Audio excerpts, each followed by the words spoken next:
Hi friends, இன்றைக்கி பாண்டியன் ஸ்டோரில் promo போட்டிருக்காங்க. என்ன போட்டிருக்காங்கன்னு பார்த்தீங்கன்னா, நான் லாங் வீடியோவில் சொல்லியிருக்கேன். அதைத்தான் இப்போ ப்ரொமோவாக போட்டிருக்காங்க.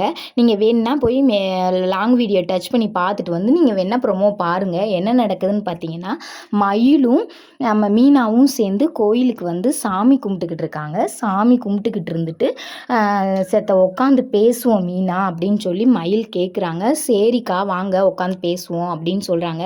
ரெண்டு பேருமா பேசிக்கிட்டு இருக்காங்க. அவங்க வேலைக்கு சேர்த்து விட்டதை பற்றி, வேலையில் என்னென்ன நடக்குது அப்படின்றத பற்றி மயில் வந்து மீனாட்ட சொல்கிறாங்க. மீனா, எனக்கு எவ்வளோ கஷ்டம் இருந்தாலும் உன்கிட்ட பேசினா அது எனக்கு கொஞ்சம் மனசு ஆறுதலாக இருக்குது அப்படின்னு சொல்லி மீனாட்டி சொல்கிறாங்க. மீனாட்ட சொல்லிக்கிட்டு இருக்கையிலே பார்த்தீங்கன்னா, மீனா அங்கிட்டு பார்க்குறாங்க. இந்த பொண்ணை நம்ம எங்கேயோ பார்த்துருக்கோமே அப்படின்னு சொல்லி மீனா நினைக்கிறாங்க.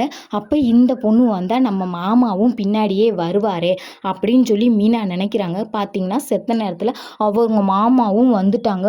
ஐயோ, இவங்க ரெண்டு பேர்த்தையும் நம்ம அக்கா பார்த்தாங்கன்னா மனசு ரொம்ப வேதனைப்படுவாங்க. சும்மாவே பிரிஞ்சு வேற இருக்காங்களே அப்படின்னு சொல்லிட்டு மீனா சரவணனை பார்க்க விடாமல் பண்ணுறதுக்காண்டி மீனா அந்த மயில் அங்கிட்ட திரும்ப விடாமல் பார்த்து பேசிக்கிட்டு இருக்காங்க. என்ன மீனா, நான் இங்கிட்டு பேசிகிட்டு இருக்கேன், நீ அங்கிட்டே பார்க்குறியே அப்படின்னு சொல்லி கேட்குறாங்க.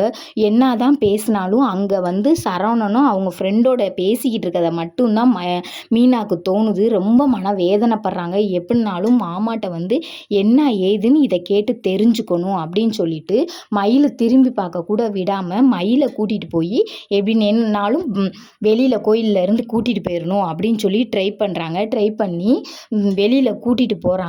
கூட்டிகிட்டு போனாலும் இவங்க ரெண்டு பேரும் ஒன்றா நிற்கிறத பார்த்து மனசில் ரொம்ப வேதனைப்படுறாங்க. வேதனைப்பட்டுட்டு அவங்க வீட்டுக்கு போகிறாங்க. வீட்டில் போய் வண்டியை தொடச்சிக்கிட்டு இருக்காரு சரவணன். மாமா, நேற்று நீங்கள் கோயிலுக்கு வந்திருந்தீங்களோ, ஒரு பொண்ணோட பார்த்தேன், அந்த பொண்ணு யாரு மாமா அப்படின்னு சொல்லி கேட்குறாரு. அதை வந்து ஒன்றும் சொல்ல முடியாமல் சரவணன் வந்து அப்படியே வாயடைச்சு போய் நிற்கிறாரு. ஆனால் அவர் என்ன சொல்லுவாருன்னு தெரில. உங்களுக்கு தெரிஞ்சால் கமெண்ட் பாக்ஸில் என்ன சொல்லுவாருன்னு சொல்லுங்கள். எனக்கு தெரியலை. உங்களுக்கு தெரிஞ்சால் சொல்லிட்டு போங்க. பிடிச்சிருந்தா சப்ஸ்கிரைப் பண்ணிக்கங்க, லைக் பண்ணிக்கங்க சேனலை.